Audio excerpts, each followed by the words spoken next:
بسم الله الرحمن الرحيم نحمده ونصلي على رسوله الكريم أما بعد فأعوذ بالله من الشيطان الرجيم رب اشرح لي صدري ويسر لي أمري واحلل عقدة من لساني يفقهوا قولي. أعوذ جی پارے بالله نمبر 7. من الشيطان الرجيم. بسم الله الرحمن الرحيم. وإذا سمعوا ما أنزل إلى الرسول ترى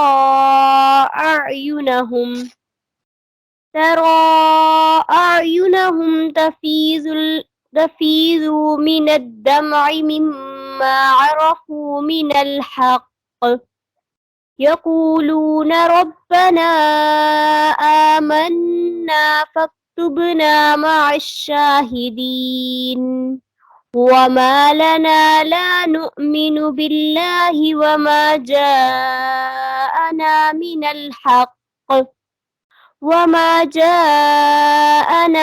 الحق ونطمع أن يدخلنا ربنا مع القوم الصالحين. جزاک اللہ خیر. پارے نمبر 7. وَإِذَا سَمِعُوا مَا أُنزِلَ إِلَى الرَّسُولِ، اور جب وہ اس کتاب کو سنتے ہیں جو پیغمبر محمد صلی اللہ علیہ وسلم پر نازل ہوئی تو تم دیکھتے ہو کہ ان کی آنکھوں سے آنسو جاری ہو جاتے ہیں، اس لیے کہ انہوں نے حق کو پہچان لیا اور وہ اللہ کی جناب میں عرض کرتے ہیں اے پروردگار ہم ایمان لے آئے، ہم کو تو ماننے والوں میں لکھ لے، اور ہمیں کیا ہوا ہے کہ اللہ پر اور حق بات پر جو ہمارے پاس آئی ہے ایمان نہ لائیں. ہم امید رکھتے ہیں کہ پروردگار ہم کو نیک بندوں کے ساتھ بہشت میں داخل کرے گا. تو اللہ نے ان کے کہنے کی عوض بہشت کے باغات عطا فرمائے جن کے نیچے نہریں بہ رہی ہیں، یہ ہمیشہ اس میں رہیں گے اور نیکوکاروں کا یہی صلہ ہے.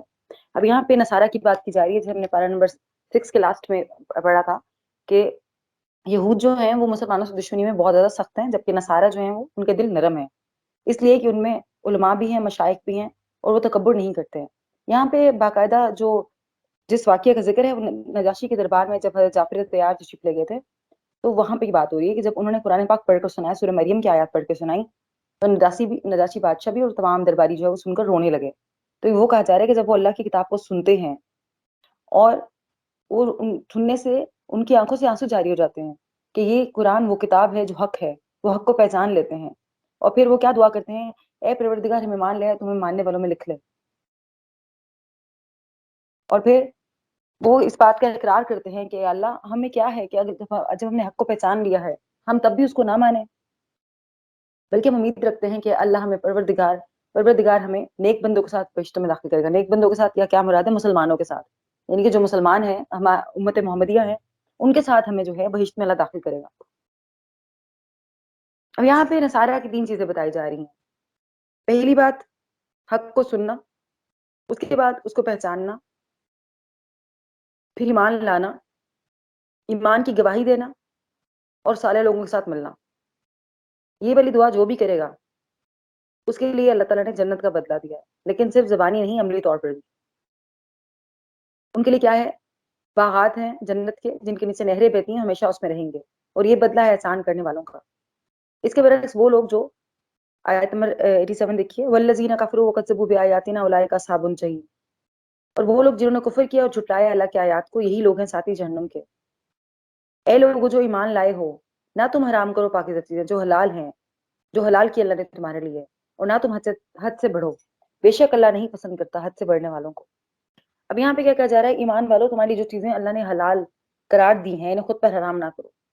اب یہاں پہ 2 باتیں یاد رکھی ہیں، 2 طرح کی چیزیں ہوتی ہیں، 2 طرح کی کھانے میں 2 لفظ استعمال ہوتے ہیں، پاکیزہ اور طیب، حلال اور طیب، حلال اور طیب وہ چیزیں جو صحت کے لیے اچھی ہیں اور حلال بھی ہیں اللہ کی طرف سے، وہ کیا کہلاتی ہیں؟ طیب کہلاتی ہیں. لیکن وہ چیزیں جو حلال تو ہیں لیکن ہمارے ہیلتھ کے لیے اتنی اچھی نہیں ہے، وہ صرف حلال ہے. اب یہاں پہ پہلی بات 2 باتیں ہیں. پہلی بات تو یہ ہے کہ اپنے اوپر خود کوئی پاکیزہ چیز ہم نے حرام نہیں کرنی کہ ہم نے یہ چیز نہیں کھانی. پسند نہیں ہے ایک اور بات ہے، لیکن جان بوجھ کے کہنا کہ میں منت مان لوں کہ میں جی اگر میرا یہ بات پوری نہ ہو تو میں یہ چیز نہیں کھاؤں گی، فلاں کھانا میں نہیں کھاؤں گی تب تک جب تک میری یہ بات نہیں پوری ہوتی، تو یہ صحیح نہیں ہے. اپنے پہ خود کچھ چیزوں کو حرام نہیں کرنا. اور دوسری بات حد سے آگے بڑھنے کی کیا بات ہے کہ اعتدال رکھنا ہے. اسلام اعتدال کا دین ہے، تو ہم نے کیا رکھنا ہے؟ اعتدال رکھنا ہے. حد سے زیادہ اسراف بھی نہیں کرنا، کھانے میں بھی کسی بھی چیز میں اتنا بنائیں جتنا ضرورت ہے. ایکسٹرا جیسے روٹیاں اکثر ضائع ہو رہی تھی لوگوں کے گھروں میں بچ کر، تو وہ نہ ہو. اور باقی بھی کھانا جس طرح ہم اکثر یہ کرتے ہیں کہ کھانا زیادہ بن جاتا ہے تو پھر جب وہ باسی ہو جاتا ہے تو اٹھا کے دیتے ہیں لوگوں کو. اس سے بہتر ہے آپ اس کو ٹائم پہ ہی ختم کیا کریں. آپ کو پتہ ہے گھر میں کسی نے وہ کھانا نہیں کھانا دوبارہ، ایک چیز دوپہر میں بنی ہے لنچ میں، آپ کو پتہ ہے ڈنر میں دوبارہ نہیں کھائی جائے گی، تو پھر وہ بہتر ہے کہ جس کو آپ نے دینا ہے تو اچھی حالت میں دیں اس کو، وہ اس وقت جب بنایا تازہ اس کو دیں، اللہ کے یہاں بھی اس کی مقبولیت ہے. اور پھر اگلی آیت دیکھیے 88، وَكُلُوا مِمَّا رَزَقَكُمُ اللَّهُ حَلَالًا طَيِّبًا، اور کھاؤ اس میں سے جو رزق دیا تمہیں اللہ نے حلال اور پاکیزہ، اور ڈرو اللہ سے، اور وہ جس پر تم ایمان رکھتے، جس اللہ پر تم ایمان رکھتے ہو اس سے ڈرو. اور پھر کیا کرو، حلال اور پاکیزہ چیزوں میں سے کھاؤ، جو حرام چیزیں ان میں سے مت کھاؤ، اور حلال چیزوں میں بھی حد سے زیادہ نہ بڑھو، اسراف نہ کرو.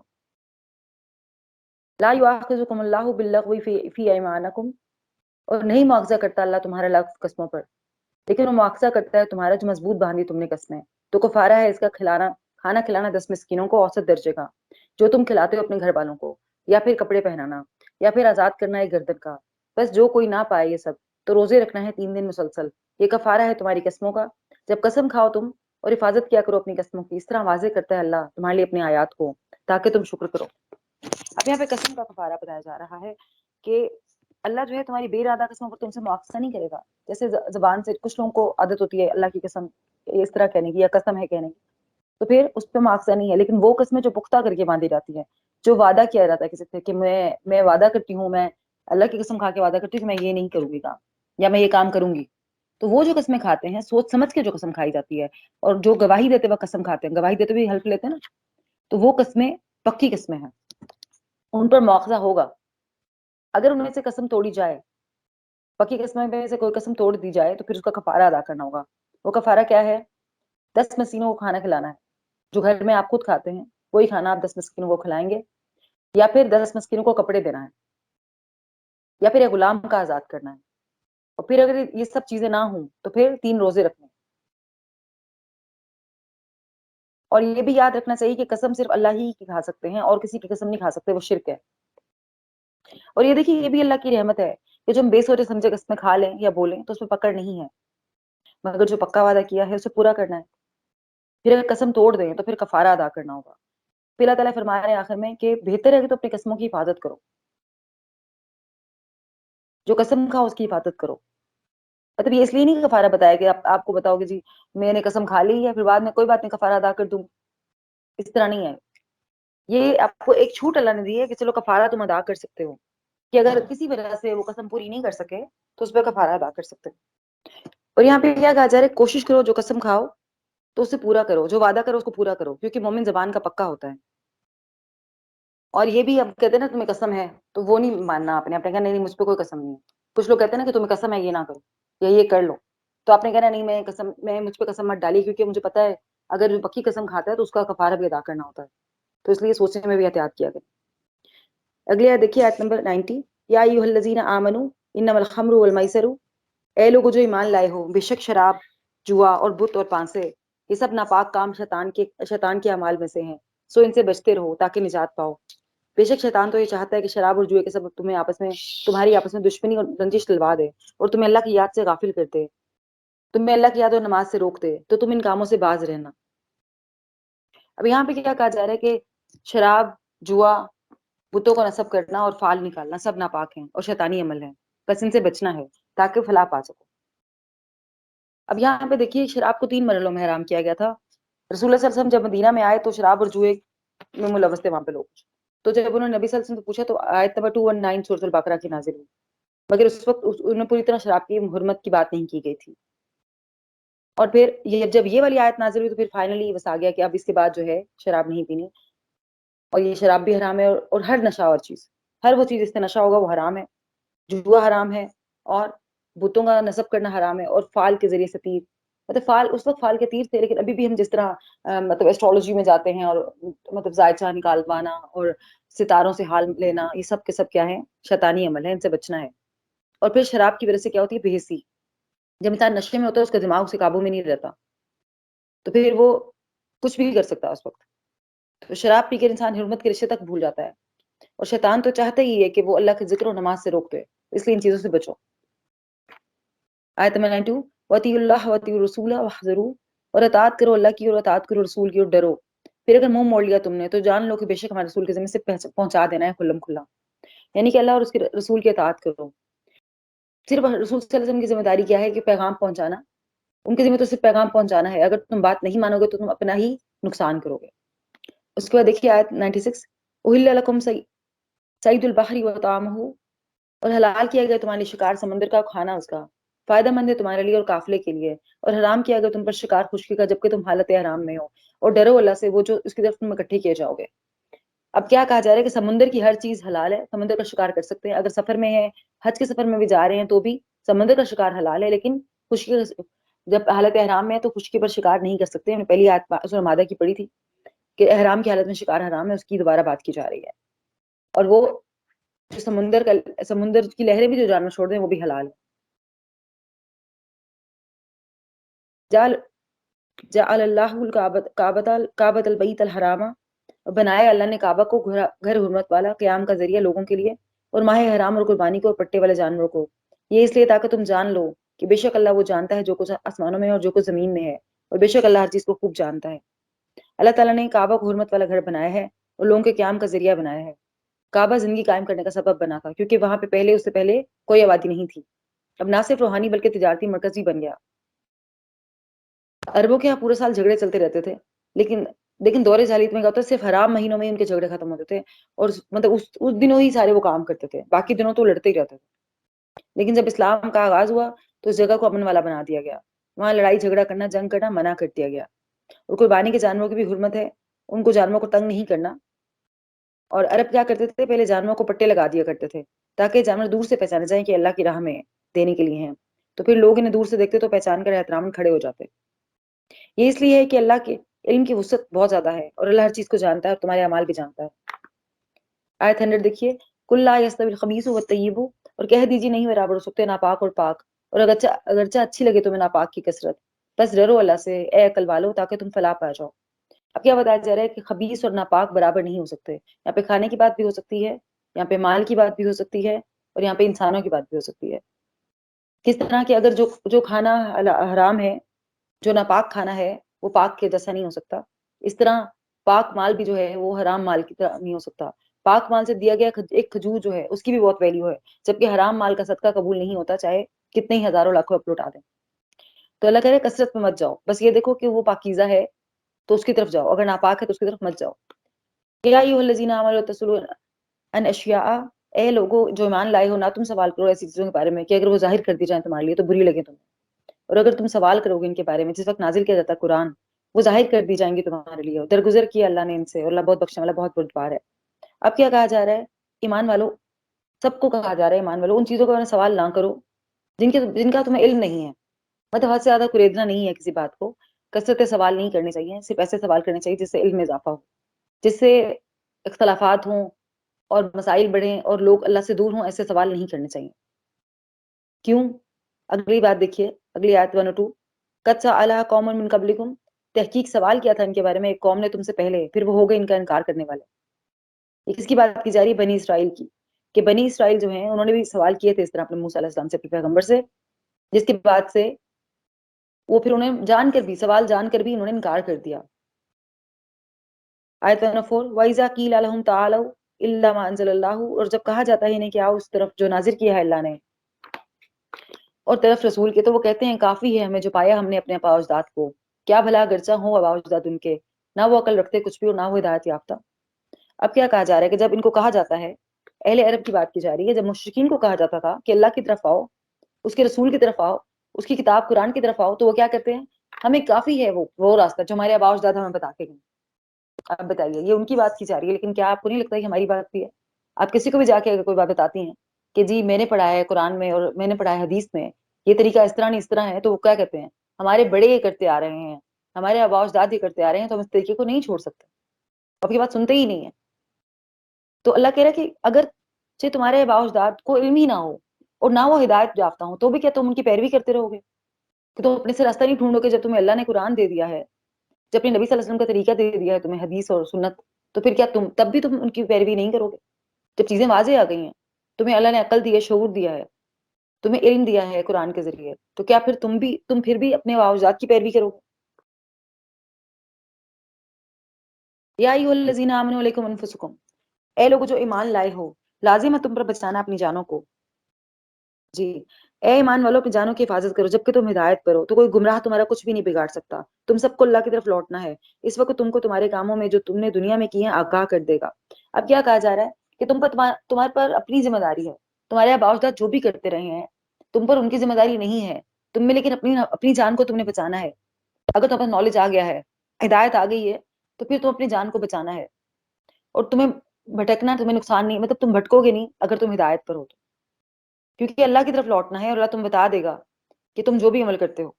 اس کے بعد وصیت کے احکامات ہیں اگلی آیت میں، آیت نمبر 106. یا ایھا الذین آمنوا شہادۃ، اے لوگوں جو ایمان لائے ہو گواہی ہو تمہارے درمیان وصیت کے وقت دو عادل مردوں کی. یا اگر مسلمان نہ ملے، تم سفر کرے تو اس وقت تم پر موت کی مصیبت واقع ہو تو کسی دوسرے مذہب کے دو شخصوں کو گواہ کر لو. اگر تم ان گواہوں کی نسبت کچھ شک ہو تو ان کو عصر کی نماز کے بعد کھڑا کرو. دونوں اللہ کی قسم کھائیں کہ ہم شہادت کے عوض کچھ نہیں لیں گے، گو کہ ہماری رشتہ داری ہو، اور نہ ہم اللہ کی شہادت چھپائیں گے، اور اگر ہم ایسا کریں تو گناہ گار ہو. اب کیا کہا جا رہا ہے، اگر تم سفر میں ہو، کوئی شخص سفر میں ہے اور اس کے پاس کچھ مال ہے، تو وہ کیا کرے، دو گواہ بنا لے، دو مسلمانوں میں گواہ بنا لے کہ یہ جو سامان ہے جا کے میرے گھر والوں کو پہنچا دو، اور وصیت بھی کر دے اس کے بارے میں. اگر لیکن دو مسلمان نہ پائے تو پھر دو غیر مسلموں کو وہ گواہ بنا سکتا ہے اس کے لیے. اور وہ پھر گواہ کیا کریں گے، وہ عصر کی نماز کے بعد کھڑے ہوں گے اور پھر وہ کیا کریں گے، گواہی دیں گے اس بات کی، یہ کوئی بھی نماز، عصر کی نماز یا کوئی بھی نماز، اس کے بعد کھڑے ہوں گے اور پھر وہ گواہی دیں گے اس بات کی کہ ہم گواہ ہیں اس پر جو ہم نے سامان لیا ہے، اور ہم اس کے عوض کچھ نہیں لیں گے. مطلب اگر ہمیں کوئی بھٹکائے کہ مال ہمیں دے دو بدلے میں پیسے لے لو تو ہم ایسا نہیں کریں گے، اور نہ ہم اللہ کی شہادت کو چھپائیں گے. اگر ہم ایسا کریں گے تو ہم گناہ گار ہیں. لیکن اگر پھر وہ دونوں جھوٹ بولیں، اگر معلوم ہو جائے ان کے کس کو، وارثوں کو معلوم ہو جائے کہ انہوں نے جھوٹ بول کر گناہ حاصل کیا ہے، تو جن لوگوں کا انہوں نے حق مارنا چاہا ان میں ان کی جگہ دو گواہ اور کھڑے ہوں جو میت قرابت دار ہوں، پھر وہ اللہ کی قسم کھائیں کہ میں شہادت، ان کی شہادت سچی ہے، ہم نے کوئی زیادتی نہیں کی، ایسا کیا ہو تو ہم بے انصاف ہیں. مطلب اگر وہ وارثوں کے پاس وہ مال لے کے جائیں اور وارث کہ نہیں مال تو زیادہ تھا، یہ کم لائے ہیں، تو پھر کیا کریں، پھر ورثاء میں سے دو لوگ قسم کھا کے کہیں گے کہ ہم سچے ہیں اور یہ جھوٹے ہیں، تو ورثاء کی قسم مانی جائے گی. جن کو وصیت کی گئی ہے، جن دونوں کو، ان کے بدلے میں ورثاء کی گواہی مانی جائے گی. یہ کیوں ہے؟ اس لیے ہے، آیت دیکھیے، آیت 108، اس طریقے سے بہت قریب ہے کہ یہ لوگ صحیح صحیح شہادت دیں یا اس بات کو خوف کریں کہ ہماری قسمیں ان کی قسموں سے رد کر دی جائیں گی. اور اللہ سے ڈرو اور سنو، اور اللہ نافرمان لوگوں کو ہدایت نہیں دیتا. یہ اس لیے تھا تاکہ جن کو وصیت کی گئی ان کو وصی بولتے ہیں، تاکہ وصیوں کو پتا ہو کہ اگر ہم غلط مطلب اس میں کوئی ہیرا پھیری کریں گے وصیت میں، یا وہ غلط کام کریں گے اس میں، تو پھر ہماری قسموں کو رد کر دیا جائے گا ورثاء کی قسموں کے مقابلے میں. اس کے بعد اگلی آیت دیکھیے، آیت نمبر 109، یوم یجمع اللہ الرسول، اور جس دن جمع کرے گا اللہ رسولوں کو، پھر وہ کہے گا کیا جواب دیے گئے تھے تم؟ وہ کہیں گے نہیں کوئی علم ہمیں، بے شک اللہ تو ہی خوب جاننے والا ہے غیبوں کا. اس قول اللہ، جب فرمائے گا اللہ، اے عیسیٰ ابن مریم، یاد کرو میری نعمت کو جو تجھ پر ہے اور تیری والدہ پر، جب تائید کی میں نے تیری ساتھ روح القدس کے، تو کلام کرتا تھا لوگوں سے گہوارے میں اور ادھیڑ عمر میں، اور جب تعلیم دی میں نے تجھے کتاب اور حکمت اور تورات اور انجیل کی، اور جب تو بناتا تھا مٹی سے مانند شکل پرندے کے میری اذن سے، پھر تو پھونک مارتا تھا اس میں، پھر ہو جاتا تھا پرندہ میری اذن سے، اور تو اچھا کر دیتا تھا پیدائشی اندھے کو اور برس پارے کو میری اذن سے، اور جب تو نکالتا تھا مردوں کو میری اذن سے، اور جب روکا میں نے بنی اسرائیل کو تجھ سے، جب لایا تو ان کے پاس واضح نشانیاں، تو کہا انہوں نے جنہوں نے کفر کیا تھا ان میں سے کہ نہیں ہے یہ مگر کہ جادو کھلم کھلا. اب یہاں پہ کیا بات کی جا رہی ہے کہ جب قیامت کا دن ہوگا، اللہ تعالیٰ تمام رسول سے پوچھیں گے کہ تم کیا جواب دیے گئے تھے، تو رسول کیا فرمائیں گے، یا اللہ ہمیں کوئی علم نہیں ہے، بے شک تو ہی غیبوں کا جاننے والا ہے. یہاں پر نبی صلی اللہ علیہ وسلم عمومی طور پر تمام مسلمانوں سے خطاب کیا جا رہا ہے، مطلب اسپیسیفکلی نبی صلی اللہ علیہ وسلم سے، لیکن جنرلی ہم سب مسلمانوں سے خطاب ہے کہ وہ دن یاد کرو جب قیامت کا دن ہوگا اور ہر امت اپنے رسولوں کے ساتھ آئے گی، پھر رسولوں سے گواہی لی جائے گی. کیا پوچھا جائے گا کہ جو کام اللہ نے ان کے ذمہ پہلے لوگوں سے پوچھا جائے گا کہ جو کام اللہ نے رسولوں کے ذمہ لگایا تھا انہوں نے پورا کیا یا نہیں، اور پھر رسولوں سے پوچھا جائے گا کہ امت نے کیا جواب دیا، اور رسول کیا کہیں گے کہ ہم نہیں جانتے. کیوں؟ پہلی بات تو اس دن کی گھبراہٹ کی وجہ سے، مطلب اللہ کا دربار ہے اور اللہ تعالیٰ سوال کر رہے ہیں تو وہ ایک گھبراہٹ ہوگی اس دن، اور دوسرا اللہ کے علم کی وسعت کی وجہ سے، کیونکہ ان کو پتا ہوگا کہ اللہ تو خوب جاننے والا ہے، اللہ تو جانتا ہے جو بھی ہم جواب دیے گئے ہیں. اور تیسری بات ادب کی وجہ سے، کیونکہ ادب کا تقاضا ہے کہ اگر کوئی بڑا آپ سے پوچھ رہا ہے کسی بات کے بارے میں اور آپ کو پتا ہے تو بجائے بحث کرنے کے آپ کہیں آپ کو بہتر پتا ہے. اگر آپ کو پتا ہے کہ اس بڑے کو بات پتا ہے تو دوبارہ ریپیٹ کرنے کی ضرورت نہیں ہے. اور دوسری بات یہ پھر انبیاء کا یہ بھی ہے کہ جب وہ اس دنیا سے رخصت ہو گئے تو ان کو پتہ نہیں لوگوں کے دلوں کا حال کیا ہے. انہیں تو اس وقت کے لوگوں کی خبر ہوگی جو ان کے مطلب ان کے ٹائم پہ تھے. اس کے بعد کی خبر ان کو اتنی ہوگی جتنا اللہ تعالیٰ دیں گے. تو اس لیے وہ اللہ کو کہیں گے کہ اللہ آپ بہتر جانتے ہیں, ہم نہیں جانتے. اور پھر جب اللہ تعالیٰ عیسیٰ ابن مریم سے فرمائیں گے, کیا فرمائیں گے؟ اللہ تعالیٰ ان کو اپنی نعمتیں یاد دلائیں گے. کون سی نعمتیں یاد دلائیں گے؟ جو اللہ نے ان کو دنیا میں دی, ان پر ان کی والدہ پر کی نعمتیں. پہلے مریم علیہ السلام کی نعمتیں دیکھ لیتے ہیں کیا کیا تھی اللہ نے.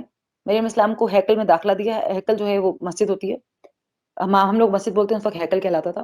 بے موسم کے پھل دیے انہیں تورات کا علم دیا, موجاتی طور پہ بیٹا دیا, اور جب زچگی کا وقت آیا تو اس پر رزق دیا ان کو. اور پھر بچے کی حمایت اور گواہی کی پنگوڑے میں. ان کی حمایت جو ہے بچے سے کروائی عیسیٰ علیہ السلام سے پنگوڑے میں. یہ سب نعمتیں دیں کس کو؟ مریم علیہ السلام کو. اور عیسیٰ علیہ السلام کو کیا نعمتیں دیں؟ جبرائیل علیہ السلام سے ان کی تائید کروائی, پنگوڑے میں کلام کیا انہوں نے, اور صحیح آواز کا تبلیغ کی. جیسے ہی مطلب چھوٹے تھے بالکل صحیح آواز کا انہوں نے تبلیغ کی. اور پھر وہ جب بڑے ہوئے تب بھی, جب ان کو نبوت پراپرلی دی گئی تب بھی انہوں نے کلام کیا لوگوں سے, کتاب و حکمت سکھایا, لکھنا پڑھنا سکھایا. اور پھر تورات اور انجیل دونوں کتابوں کا ان کو علم تھا. اور پھر اور کیا معجزات تھے. یہ مٹی سے پرندے بناتے تھے, پھونک مارتے تھے تو وہ کیا ہو جاتے تھے؟ اللہ کے حکم سے جاندار ہو جاتے تھے. پھر ایسا بچہ جو پیدائشی اندھا ہوتا تھا اس کو ٹھیک کر دیا کرتے تھے اللہ کے اذن سے. اور برس کے مریض, جس کے برس کی بیماری ہوتی ہے, ان مریضوں کو بھی ٹھیک کر دیا کرتے تھے. اور مردوں کو زندہ کرتے تھے اللہ کے اذن سے. اور پھر آخری اللہ نے کیا ان پہ نعمت تمام کی اپنی, کہ جب بنی اسرائیل ان کو سولی پہ چڑھانے کے در پہ تھے, پھر آخری نعمت کیا کی اللہ تعالیٰ نے, کہ جب بنی اسرائیل ان کو سولی پہ چڑھانے کے در پہ تھے تو پھر اس وقت انہوں نے اللہ تعالیٰ نے ان کو معجزے کے طور پہ اوپر اٹھا لیا. وَإِذْ أَوْحَيْتُ إِلَى الْحَوَارِيِّينَ أَنْ آمِنُوا بِالرَّسُولِ. اور پھر جب دی میں نے وہی, ابھی اور مزید نعمتوں کا ذکر کیا جا رہا ہے. اور جب وہی کی میں نے طرف حواریوں کو یہ کہ ایمان لاؤ مجھ پر اور میرے رسول پر. انہوں نے کہا ایمان لائے ہم, اور گواہ ہے بے شک ہم مسلمان ہیں. پھر حواریوں کے دل میں اللہ تعالیٰ نے کیا ڈالا؟ ایمان ڈالا. انہوں نے کیا کہا کہ یا اللہ ہم ایمان لائے تجھ پر اور تیرے رسول پر, اور ہم گواہ ہیں اس میں بے شک ہم کیا ہے؟ مسلمان ہیں, اللہ کے ماننے والے ہیں. اذ قال الحواریون یا عیسی ابن مریم هل يستطيع ربك ان ينزل علينا مائدة من السماء. اور جب کہا حواریوں نے اے عیسی ابن مریم, کیا استطاعت رکھتا ہے رب تیرا کہ وہ اتار دے ہم پر ایک دسترخوان آسمان سے.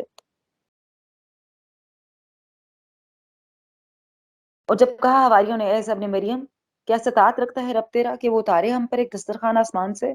اس نے کہا ڈرو اللہ سے اگر ہو تم مومن. انہوں نے کہا ہم چاہتے ہیں کہ ہم کھائیں اس میں سے اور مطمئن ہو جائیں دل ہمارے, اور ہم جان لیں کہ تحقیق سچ کہا تو نے ہم سے, اور ہم ہو جائیں اس پر گواہوں میں سے. یہاں پہ کیا بات کی جا رہی ہے کہ حواری جو تھے, حواری وہ تھے جو عیسیٰ علیہ السلام کے ساتھی تھے. جیسے مسلمان میں کچھ مہاجرین اور انصار تھے, انصار کو ساتھی کہا گیا تھا. اس طرح جو عیسیٰ علیہ السلام کے ساتھی تھے وہ کیا تھے؟ ایمان جو ان پہ لائے تھے وہ حواری کہلاتے تھے. انہوں نے کیا کہا عیسیٰ علیہ السلام سے, کہ جب انہیں پتہ چلا کہ اصل میں تھے تو وہی اہل یہود میں سے, ان کے ہی اولادوں میں سے تھے. جب انہیں پتہ چلا کہ ہماری اب آواز پہ منو سلوا اترا تھا, تو انہوں نے عیسیٰ علیہ السلام سے کہا کہ کیا ایسا ہو سکتا ہے کہ ہم پر بھی اللہ تعالیٰ آسمان سے کوئی دسترخوان اتار دے تاکہ ہم بھی اپنے لوگوں میں جا کر بتا سکیں. جی, حواریوں نے کیا مطالبہ کیا عیسیٰ علیہ السلام سے کہ ہم پر بھی جیسے منو سلوا پہلے اترا تھا ہمارے آباء اجداد پر, ایسے ہی ہم پر آسمان سے کھانا اتر سکتا ہے. کیا اللہ تعالیٰ اس کی استطاعت رکھتا ہے؟ تو عیسیٰ علیہ السلام نے ان سے کہا کہ ڈرو اللہ سے اگر تم مومن ہو. مطلب وہ تم ویسے مطالبے نہ کرو جیسے تم سے پہلے تمہارے آباء اجداد نے کیے تھے. تو انہوں نے کہا کہ ہم یہ چاہتے ہیں کہ ہم وہ کھانا کھائیں, آسمانی کھانا کھائیں, اور مطمئن ہو جائیں دل ہمارے, ہم مطمئن ہو جائیں کہ ہم نے آسمانی کھانا واقعی کھایا ہے, اور پھر ہم یہ جان لیں کہ واقعی آپ اللہ کے سچے نبی ہیں, اور یہ بات ہم دوسروں کو بھی بتائیں. تو عیسیٰ علیہ السلام نے کیا دعا کی؟ قال عیسی ابن مریم اللهم ربنا انزل علينا مائدة من السماء تكون لنا عيدا لأولنا وآخرنا وآية منك وارزقنا وانت خیر الرازقین. اور کہا عیسیٰ ابن مریم سے اے اللہ, اے ہمارے رب, اتار ہم پر ایک دسترخوان آسمان سے, وہ ہو جائے ہمارے لیے عید, اور واسطے ہمارے پہلوں کے اور ہمارے پچھلوں کے, اور نشانی طرف تیرے, اور رزق دے ہمیں, اور تو بہتر ہے سب رزق دینے والوں میں سے. اب یہ کیا عیسیٰ علیہ السلام نے دعا کی اللہ تعالیٰ سے کہ یا اللہ آسمان سے دسترخوان اتار. اور آپ کو پتہ ہے انبیاء کی دعا قبول کی جاتی ہے. تو پھر کہا یہ جاتا ہے کہ آسمان سے دسترخوان اتارا گیا. اب کچھ لوگ کہتے ہیں کہ مچھلی روٹی تھی, اور کیا تھا وہ تو اللہ ہی بہتر جانتا ہے. لیکن عیسیٰ علیہ السلام نے دعا کی تو پھر اللہ نے کیا فرمایا فرمایا اللہ نے بے شک میں نازل کرنے والا ہوں اسے تم پر، تو جو کوئی کفر کرے گا بعد اس کے تم میں سے تو بے شک میں عذاب دوں گا اسے، ایسا عذاب نہیں میں عذاب دوں گا وہ کسی ایک کو تمام جہان والوں میں سے۔ اب اللہ تعالیٰ نے کیا کہا؟ اللہ نے کہا میں نے بات تو مان لی ہماری، مطلب آپ نے دعا کی، میں نے بات مان لی کہ میں نے دسترخوان نازل کر دیا آسمان سے، لیکن اگر اس کو کھانے کے بعد یہ معجزہ آ گیا ہے اور معجزہ آنے کے بعد اگر انہوں نے انکار کیا تو پھر میں ان کو ویسا عذاب دوں گا جیسا عذاب میں نے کسی کو نہیں دیا۔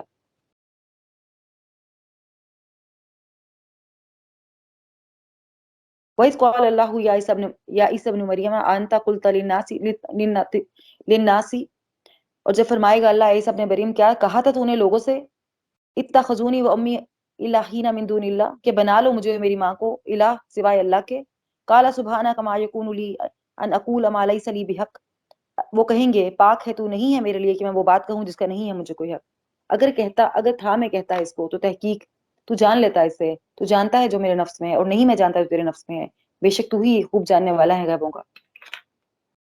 اب قیامت کے دن اللہ تعالیٰ عیسیٰ علیہ السلام سے پوچھیں گے کہ کیا تم نے لوگوں سے کہا تھا کہ مجھے میری ماں کو الہ بنا لو؟ تو عیسیٰ علیہ السلام جواب دیں گے یا اللہ تو پاک ہے، میں نے تو توحید کی ہی بات کی تھی، میں نے وہ چیز سکھائی تھی جو تو نے مجھے کہا تھا سکھانے کو، اور میرا کوئی حق نہیں تھا میں بات بدل دوں یا اپنی طرف سے کوئی بات کروں، اور یا اللہ اگر میں نے ایسا کچھ کیا ہوتا تو آپ کو پتہ چل گیا ہوتا، کیونکہ آپ تو جانتے ہیں میرے نفس میں کیا ہے، لیکن میں الہ کیسے ہو سکتا ہوں کہ میں نہیں جانتا کہ آپ کے دل میں کیا ہے، مگر اللہ ہی جانتا ہے جو دلوں میں ہے۔ یہاں پھر ایک بار شہادت دی جا رہی ہے کہ اللہ ہی عالم الغیب ہے، اللہ ہی تمام غیبوں کو جاننے والا ہے، کیونکہ غیب کلی غیب جو ہے وہ اللہ تعالیٰ کے پاس ہے، اور پھر اللہ اس غیب کے علم میں سے تھوڑا حصہ جس کو چاہتا ہے دے دیتا ہے، اپنے انبیاء میں یا اپنے پیاروں میں سے یا اولیاء میں سے، جتنا حصہ اللہ چاہتا ہے غیب کا علم وہ لوگوں میں عطا کرتا ہے، لیکن کلی علم جو ہے، کلی غیب وہ جو ہے اللہ ہی اس کا جاننے والا ہے۔ اور پھر یہاں پہ ایک اور بات بتائی جا رہی ہے کہ عیسیٰ علیہ السلام الہ نہیں ہے، کیونکہ وہ خود انسان ہے، محدود علم والے ہیں، اور غیب کو صرف اتنا جانتے ہیں جتنا اللہ نے ان کو علم دیا ہے۔ اب یہاں پہ دیکھیے امت سے نہیں بلکہ ان کے رسول سے گواہی دی جا رہی ہے، سوال کیا جا رہا ہے، سوال میں ایک اعتراض ہے کہ جواب میں یہ نہیں کہا کہ، اب دیکھیے عیسیٰ علیہ السلام نے جواب میں یہ نہیں کہا کہ اللہ میں نے تو یہ نہیں کہا تھا، انہوں نے کہا یا اللہ میں نے تو وہ کہا تھا جو آپ نے مجھے سکھایا تھا، اور اگر میں کہتا یہ اگر میں کوئی غلط بات میں نے کی ہوتی نعوذ باللہ تو آپ کو پتہ چل گیا ہوتا۔ ادب احترام دیکھیے اللہ تعالیٰ سے، اللہ مطلب ایک حکمت سے بات کرنے کا طریقہ بتایا جا رہا ہے کہ یہ ہوگا قیامت کے دن اس طرح سے۔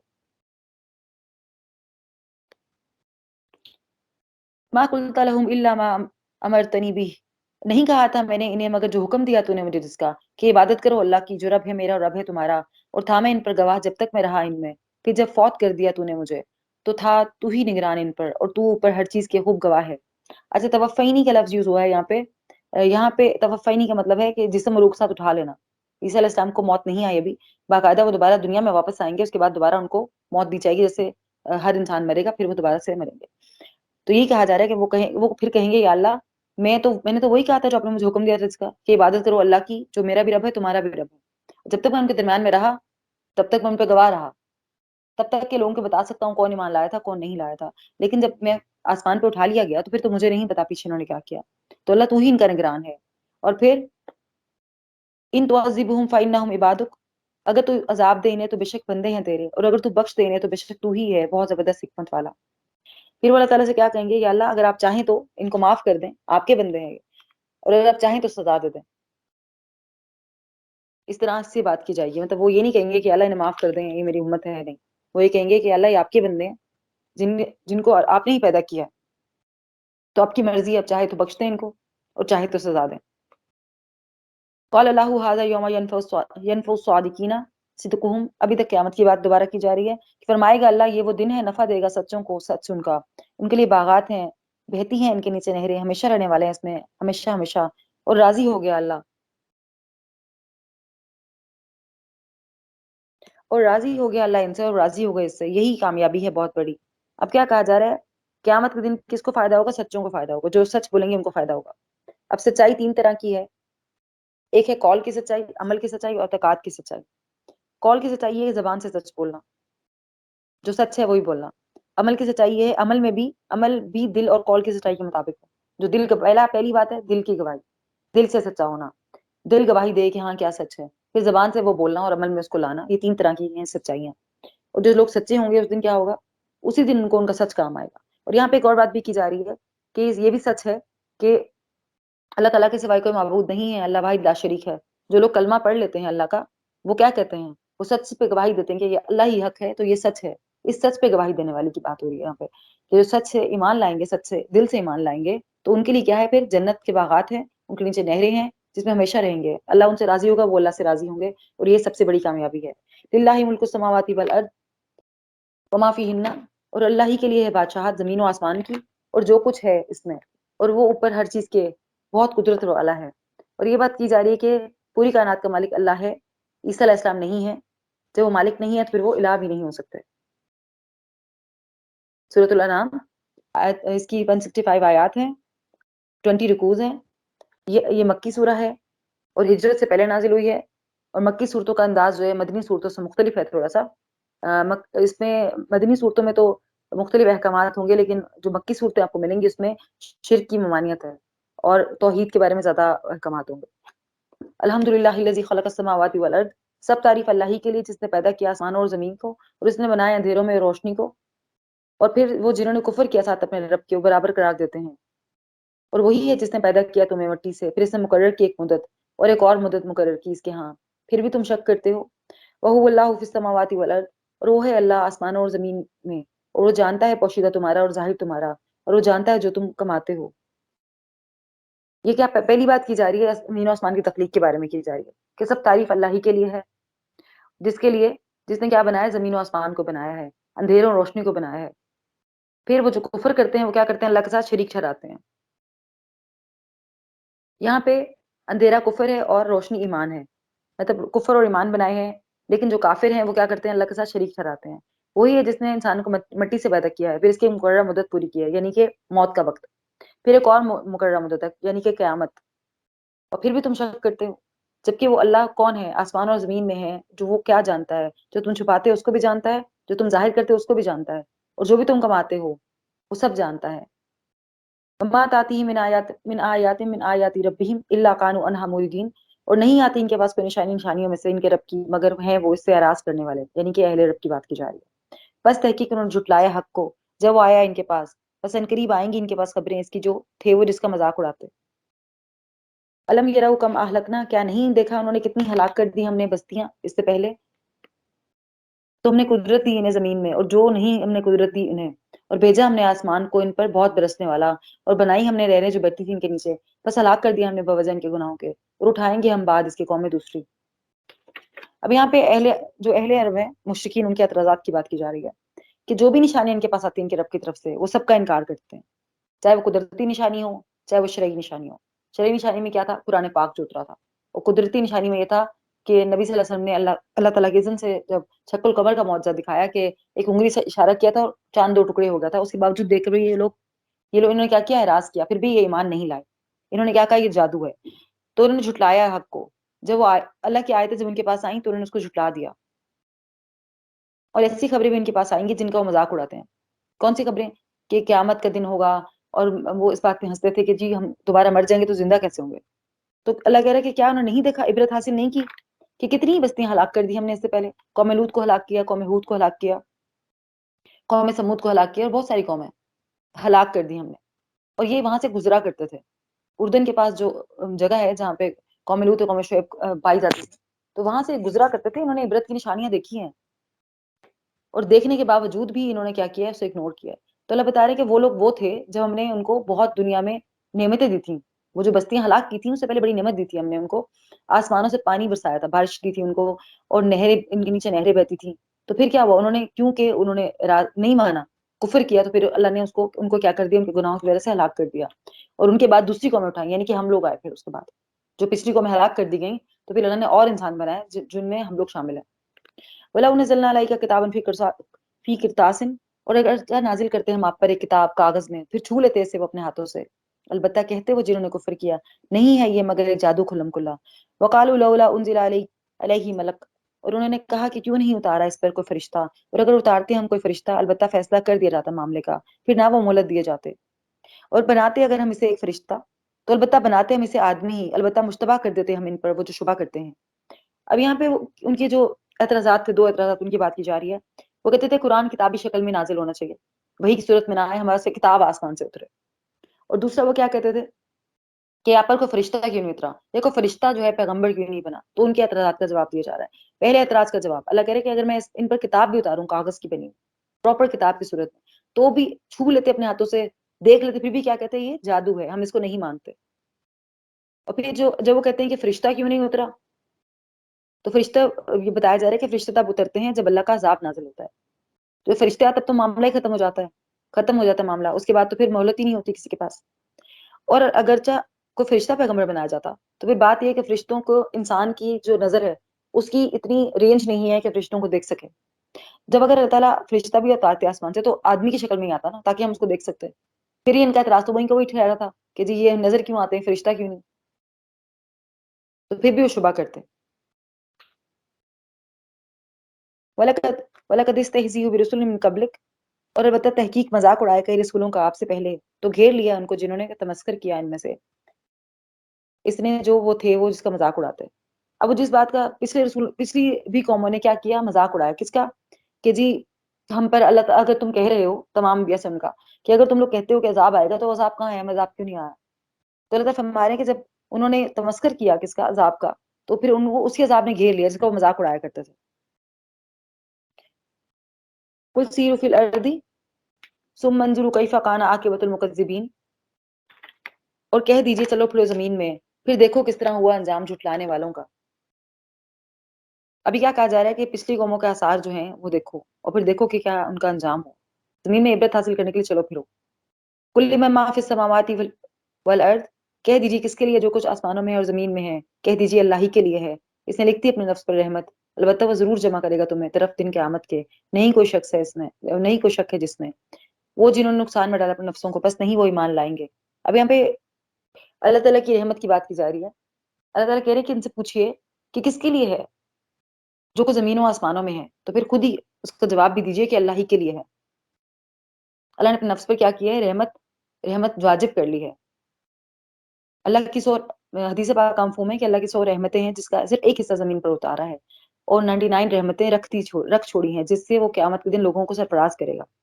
اور ایک اور حدیث پاک کا مفہوم ہے، حدیث قدسی ہے، میری رحمت میرے غضب پر حاوی ہے. تو یہ ہمارے لیے بڑی ایک تسلی بخش آیت ہے کہ اللہ نے اپنے نفس پر رحمت جو ہے وہ واجب کر لی ہے، لیکن قیامت کے دن لوگوں کو ضرور اللہ تعالیٰ جمع کرے گا. اور پھر جو لوگ اپنے نفسوں کو نقصان میں ڈالیں گے وہ ایمان نہیں لاتے. مطلب کیا اللہ تعالیٰ فرما رہے ہیں کہ میں نے تو خود پہ رحمت واجب کر لی ہے، میں تو چاہتا ہوں کہ لوگ میری طرف آئیں، میں لوگوں پر رحم کروں، لیکن لوگ خود ہی اپنے پر رحم نہیں کرتے اور وہ ایمان نہیں لاتے. سب نشانیوں کو دیکھ کر بھی، پہچان کر بھی وہ اللہ پر ایمان نہیں لاتے. وَلَهُ مَا سَكَنَ فِي اللَّيْلِ وَالنَّهَارِ وَهُوَ السَّمِيعُ الْعَلِيمُ، اور اسی کے لیے جو ساکن ہے، ٹھہرا ہوا رات میں اور دن میں، اور خوب سننے والا اور خوب جاننے والا ہے. جو کچھ زمین و آسمان میں رہائش پذیر ہے دن اور رات میں، وہ سب اللہ ہی کا ہے، کیونکہ اللہ کیا ہے، خوب سننے والا اور خوب علم والا ہے. قُلْ غَيْرَ اللَّهِ اتَّخَذُوا وَلِيًّا فَاطِرِ السَّمَاوَاتِ وَالْأَرْضِ، کہہ دیجئے کیا سوائے اللہ کے میں بنا لوں کوئی دوست جو پیدا کرنے والا ہے آسمانوں اور زمین کا، اور وہ کھلاتا ہے اور نہیں وہ کھلایا جاتا. کہہ دیجئے کہ بے شک میں حکم دیا گیا ہوں کہ میں ہو جاؤں سب سے پہلا جو اسلام لایا، اور نہ ہرگز آپ ہوں مشرکین میں سے. قُلْ إِنِّي أَخَافُ إِنْ عَصَيْتُ رَبِّي عَذَابَ يَوْمٍ عَظِيمٍ، کہہ دیجئے بے شک میں ڈرتا ہوں ایک اگر نافرمانی کی میں نے اپنے رب کی، عذاب سے بڑے دن کے. میں یوسف انو یومئذ فقد رحمہ، پھر جو کوئی پھیر دیا گیا اس عذاب سے اس دن تو تحقیق اس نے رحم کیا اس پر، اور یہی ہے کامیابی کھلی واضح. اللہ تعالیٰ کہہ رہے ہیں نبی صلی اللہ علیہ وسلم سے، ان سے کہیے کہ کیا میں اللہ کے سوائے کوئی دوست بنا لوں، جبکہ اللہ ہی آسمان و زمین کا پیدا کرنے والا ہے، اور وہ کھلاتا ہے اور نہیں وہ کھلایا جاتا. مطلب وہ رازق ہے، وہ رزق دیتا ہے ہمیں. اور کہہ دیجیے کہ میں حکم دیا گیا ہوں کہ میں سب سے پہلا مسلمان ہوں. اب یہ بات کہا جا رہا ہے کہ ہرگز آپ نہ ہو مشرکین میں سے. یہ بات ویسے تو اسپیسیفکلی نبی صلی اللہ علیہ وسلم سے خطاب کیا تھا، لیکن ان کے لیے نہیں ہے، ہمارے لیے کیا کہا جائے، کیونکہ آپ کو پتہ ہے کہ پیغمبر تو معصوم ہوتے ہیں، اور پیغمبر جو ہے ان سے خطا ہوتی ہی نہیں ہے. تو یہ بات تو ہمارے لیے کی جا رہی ہے کہ ہم سب یہ کہیں کہ ہم سب سے پہلے مسلمان ہیں، اس کے بعد ہم کچھ اور ہیں، اور ہم ہرگز بھی شرک نہ کریں اللہ تعالیٰ کا. اور پھر یہ ایک اور بات کہ میں ڈرتا ہوں اگر نافرمانی کی میں نے اللہ کی، تو یوم عظیم کے عذاب سے ڈرتا ہوں، ایک بڑے دن کے عذاب سے میں ڈرتا ہوں. تو یہ بات بیسیکلی نبی صلی اللہ علیہ وسلم کو اس لیے نہیں کی جا رہی کہ وہ کہیں کہ میں ڈرتا ہوں اگر میں نافرمانی کروں گی، نافرمانی تو ان سے ہونی نہیں تھی. یہ اس لیے کہا جا رہا ہے کہ لوگوں کو بتایا جائے کہ جو اللہ کی نافرمانی کرے گا اس کو بڑے دن کا عذاب آئے گا. اور پھر جس کسی کو اللہ نے اس دن آگ سے بچا لیا اپنی رحمت سے، جنت میں جگہ دے دی، سب سے بڑی کامیابی یہی ہے. سب سے بڑی کامیابی اصل یہی ہے کہ آگ سے بچنا اور جنت میں داخل ہونا، یہ اللہ کی رحمت ہے. وآخر دعوانا الحمد للہ رب العالمین. ربنا تقبل منا انک انت السمیع العلیم وتب علینا انک انت التواب الرحیم.